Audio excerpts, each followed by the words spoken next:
एक खातून जिसका नाम है अस्मा, और उनका शोहर है जलील क़द्र साहब। ये तजरीद सही बुखारी में रिवायत है, खुलासा सही बुखारी। उसने अपने शोहर से बात की, कहा कि मैं तुझसे अफजल हूँ। क्यों? कहा इसलिए कि मुझे 2 हिजरतें मिली हैं, तूने 1 हिजरत की है। बहस चली, बहुत ज़्यादा बड़ी। शोहर तो कहता है मैं शोहर हूँ, शोहर तो कहता है मैं शोहर हूँ, मैं मर्द हूँ, मैं फजीलत रखता हूँ।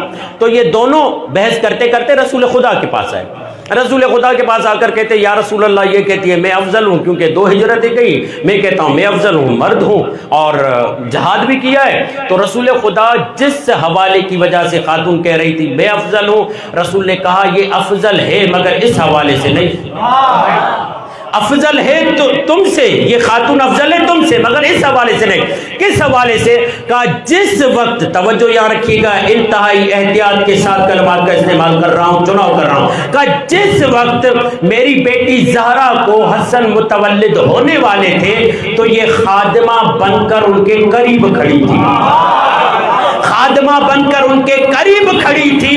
इस वजह से इसकी फजीलत तुझ पे ज्यादा है कि हसन की विलादत में ये खादिमा बनकर ज़हरा को सहूलत फराम करती रही। तो मुझे कहने दो, जो हसन की और ज़हरा के खादिमा का मुकाबला न कर सके वो हसन के बाबा का क्या मुकाबला।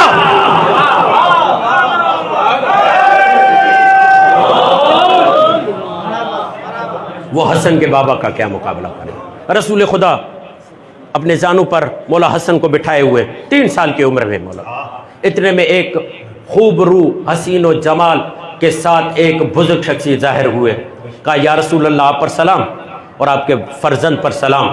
सलाम करने के बाद कहा या रसूल अल्लाह, कुछ सवालात हैं, ये पूछना चाहता हूँ। तो रसूल खुदा ने कहा आज मैं नहीं बता रहा, मेरे बेटे से पूछो। आज मैं नहीं बता रहा, 2-2.5 साल का। अच्छा, उसने एतराज भी नहीं किया। मामूली फर्द होता तो एतराज करता, मामूली फर्द होता तो एतराज करता। मार्फत से भरा हुआ वजूद था। इमाम हसन को ले गए, सवालात जवाबात मिल गए। मौला हसन वापस जानुए रसूल पर आए तो एक मरतबा रसूल खुदा ने पूछा बताओ, जवाबात तसल्ली वाले मिल गए। कहा या रसूल अल्लाह, ऐसे जवाब दिए जैसे आप देते, मिजाज लबो लहजा आप वाला था और मुझे उतनी ही तसल्ली हुई। तो एक मरतबा जब गए तो सहाबियों ने पूछा या रसूल अल्लाह ये कौन है, या रसूल अल्लाह ये कौन है। तवज्जो तवज्जो, या रसूल अल्लाह ये कौन है। अब भी समझ में नहीं आया। आल और होती है, सहाबा और होते हैं। सहाबा को पता नहीं चला ये कौन है। रसूल ने कहा ये खिज़्र है।